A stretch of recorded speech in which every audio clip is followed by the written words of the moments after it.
was driving home alone from a movie when suddenly I was stunned by a massive impact, deafening sounds of screeching metal. I was in a horrific, high-speed crash, trapped inside my car, consumed in fire and nearly burned to death. My vinyl seat was on fire, melting onto my back. My flesh burned down to the bone on my right shoulder. I was conscious the entire time as I was being skinned alive. Now, despite being devoured by that excruciating pain, I was shocked to see that the anguish of my loneliness was more potent than the physical agony of burning. I wanted someone with me to understand what was happening, and I was begging God, please don't let me die alone. I felt so alone, and I was astonished by it. Now, the flames were shooting 20 feet above the car. A wall of fire from a trail of gasoline extended 20 yards back. Earlier that day, I had picked up art supplies. Everything was still in the back seat. Gallons of turpentine were exploding. And although I couldn't see them, I heard later there were about a dozen people at the scene just staring in disbelief at this massive inferno. He said, but then thank God, suddenly out of nowhere, a man appeared, and he began walking swiftly and without hesitation towards my car. He said it was the most incredible thing he'd ever seen. He said the man was pumping his arms, that it was like watching the Terminator. He said smoke had saturated my lungs. I was just starting to black out, and I thought, I can't believe I'm about to take my last breath. But then all of a sudden I saw movement to my left, and there was this face inches away from me looking at me through my driver's side window. This man looked into my eyes, and there was an instant bond. I was burning alive and yet overcome with incredible relief. I didn't think for a second he could get me out. I just thought, I can't believe I'm not going to die alone. But then he yelled, get your head down. I had to move my head quickly and more into the fire. But in one kick, he shattered all the glass. I came flying out of the car. He patted out the flames on my body with his bare hands, and then he dragged me on my back away from the fire. I felt the dirt, gravel, and glass under me. Tires were exploding, and when he pulled me far enough away, I fell back into his arms and rested. Sometimes all it takes is one person to change a life, one moment, one look. You never know the impact you can have on someone else's life. Now, the next thing I knew, I was being airlifted to the hospital burn unit. And it was during that time that a doctor came in the room and explained that somehow in the accident, my entire scalp had come off the top of my head. I remember her so tenderly explaining to me what she needed to do. And then with a big staple gun in one hand, she put her other hand on my shoulder, looked into my eyes so sweetly. She said, are you ready? I said, yes. And with so much love in her hands, she stapled my scalp down to my skull. Without question, her kindness made it easier. I was calm. The fact that she took those extra few seconds to show this genuine caring made this torturous experience more bearable. I felt so deeply betrayed by life. My face was so swollen I couldn't open my eyes. One morning I heard the shuffling of feet entering the room and a familiar voice. Natasha, it appears that the enemy has made yet another failed attempt to neutralize you. My dad. For the first time in weeks, I smiled. In an instant, I went from feeling devastated to feeling powerful. I was thrust into my character of Natasha, feeling as if I just saved the world. I actually felt proud laying there all bloody and swollen. I felt cool. Amazing. And as my father would say, it is the power of the mind. Now, of course, those good feelings only lasted a few minutes. It took years to master the healing of emotional, physical, and spiritual pain. I experienced extreme depression, despair, anxiety, years of grueling physical therapy. This profound journey took me on my greatest adventure, searching to harness peace and happiness in spite of my suffering. I found out that I'd so often misunderstood the pursuit of happiness for myself. You know, as human beings, we have a natural instinct. We tend to look for pleasure through the body. The adrenaline rush of snowboarding, a kiss, a mouth-watering chocolate, a vodka, a cigar. But these are all fleeting moments. Or we find happiness by falling in love, being successful at work, painting. These pleasures are wonderful, and yet they are dependent upon something external. If this is how we approach happiness, we will be forever yearning. Something deeper is available to us, a resounding sense of peace, a quieter kind of happiness that is self-generating, an endless current from within. The question is, how do we really get there and stay there? Think about it. So many of us grew up with the idea, one day I will be happy. Any sadness and disappointment will be a thing of the past. But pain will always be a part of our lives. And then there is that longing to be loved. The German poet Goethe wrote about this pain of life in the most extraordinary way. He used an expression that describes the experience of pure, exuberant joy and the deepest emotional devastation coexisting within a person at the same time. Himmelhoch jauchzend zum Tode betrübt. One word. Himmelhoch jauchzend is heaven, ecstasy. Zum Tode betrübt, deadly anguish. Goethe acknowledges that happiness is possible in the midst of suffering. That pain and joy exist side by side.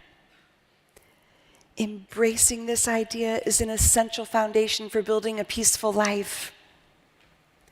Imagine if you have a mountain of all of your pain here in one hand, and your joy is over here in the other.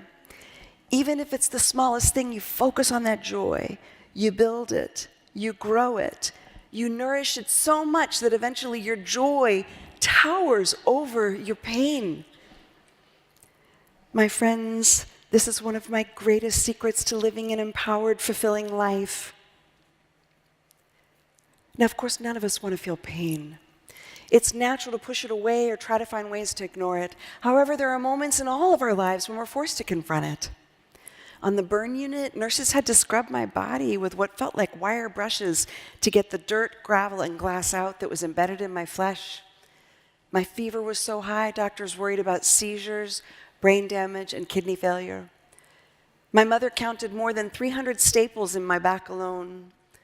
The torment was inescapable. I said to her, "Mom, why aren't they giving me any pain meds?" She said, "Honey, you're on the maximum dosage of morphine." Sometimes in life, there is no break. There is no quick fix. What you do is you dig deep and survive it. Now, alongside that steadfast resolve that I learned was the power and devotion of family and friends reaching out to me with the most unbridled generosity, supporting me, fortifying me, accompanying me on my journey. When something tragic happens, we have such an opportunity to come together and pour so much love and compassion into the situation to restore goodness, to bring back healing and hope. I was so fortunate to be on the receiving end of that from so many people. Everything we do makes a difference. Every act of kindness counts. Your kindness counts.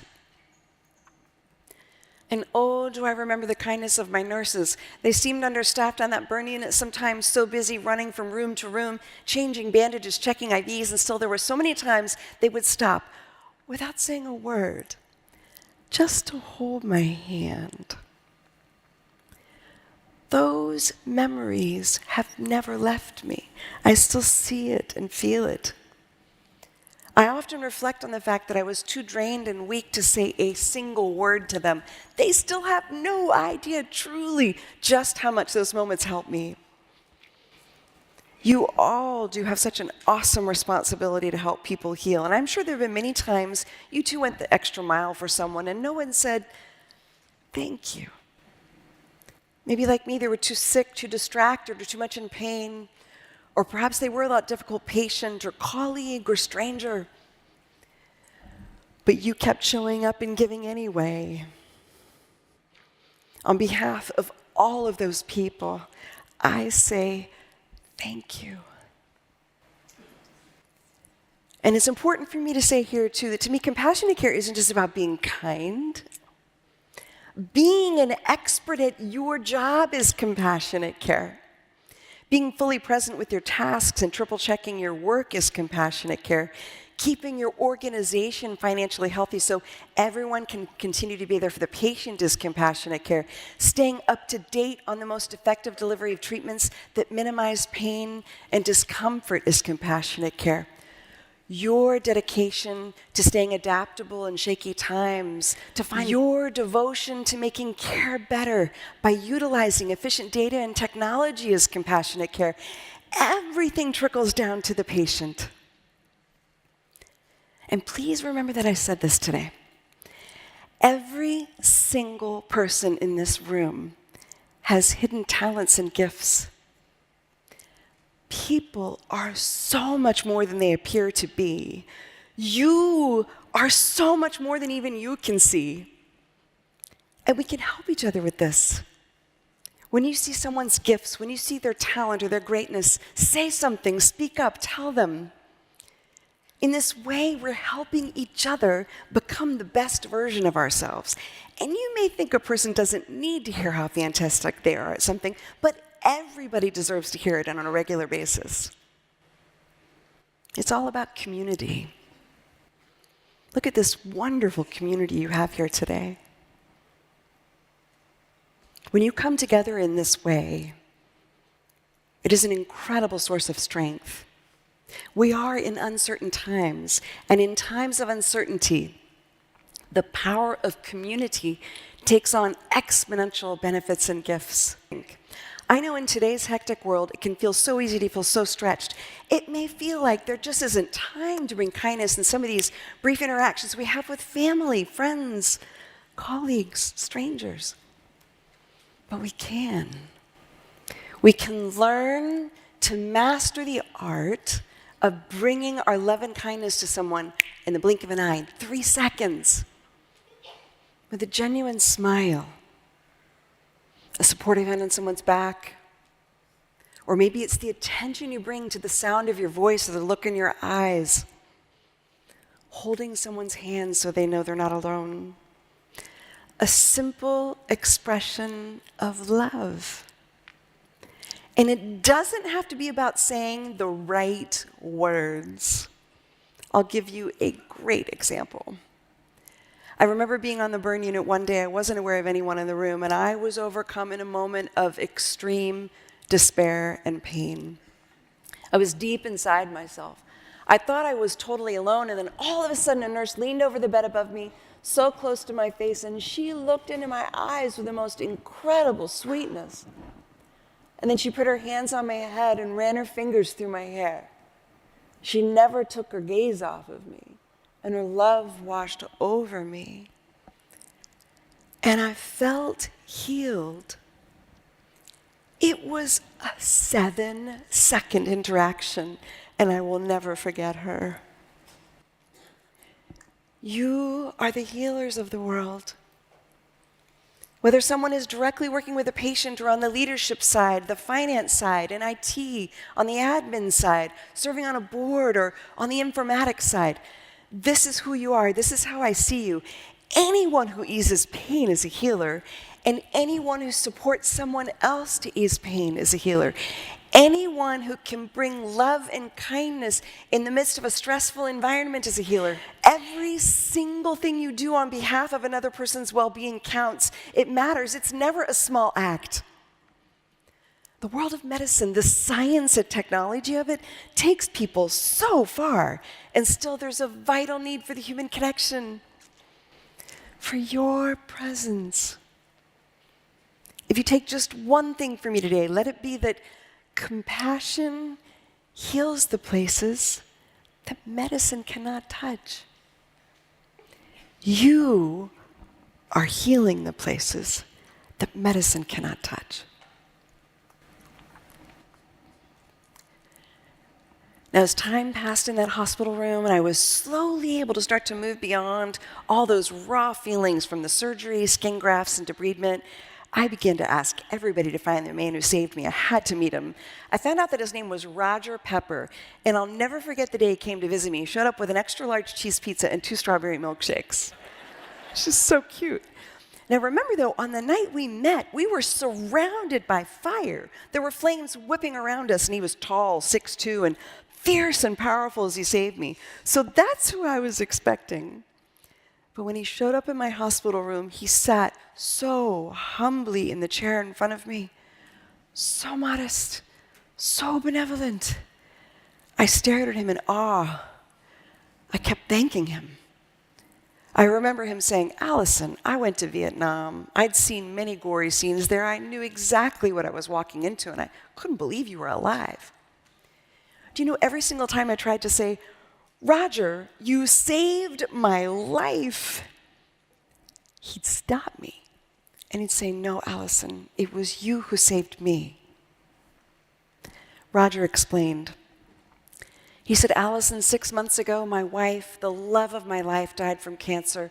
We adored each other. No one has ever loved me so unconditionally, and my heartache was unbearable."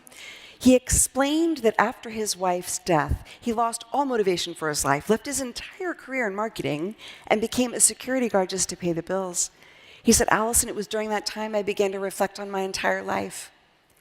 He said, "Allison, I was not a nice person. I had wronged so many people."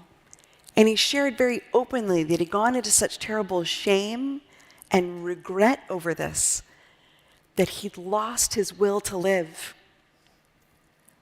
What amazes me is that 2 people in their deepest moment of pain met in the middle of a blazing fire and saved each other. Oh, but it gets even more interesting. He said, "Allison, do you realize I shouldn't have even been there that night? I've never even been to that town where your accident was." He said that on that fateful night, he was sitting home alone on his sofa, nothing on the TV, and he thought on a whim, there's going to be that new guy starting in my company tonight. He's going to be at that guardhouse far away, but I think I'll go visit him. He insisted this is something he normally didn't do, but nevertheless, he got in his car and began this very long drive.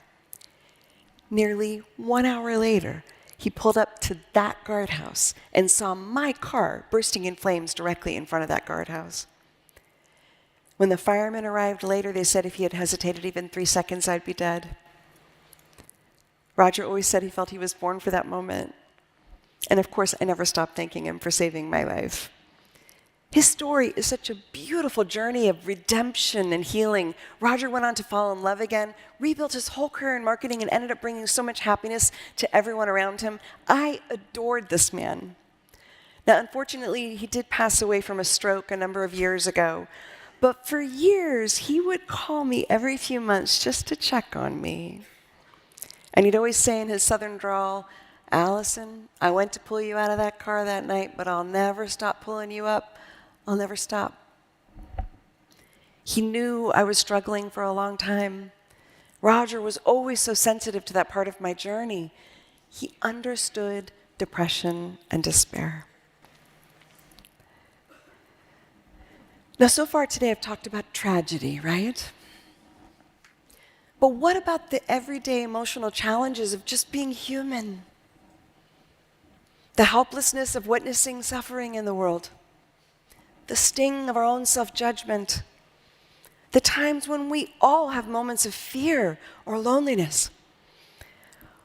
What I have found is that the places inside of us that are wounded and in pain are the most in need of our love. The truth is, we cannot acquire a deep sense of peace and lasting happiness unless we're willing to address our own suffering. Instead of resisting our own pain, We can pour our love and compassion into it. Once we stop judging our own faults or our own suffering, the mind becomes quieter, and we create space for happiness to come in, for goodness to come in, for peace to come in. It takes courage to look at our own pain, but what I have seen time and time again is that in order to be truly happy, we must be very gentle with ourselves, and we must be very brave. Be the one. Be the one who takes the lead. Be the one who's the visionary, the one who does not give up. Be the one who cares for yourself and others. Be the one who creates that beautiful life and workplace you always dreamed of. Be the one. Because a key to happiness is deciding to be the source of it.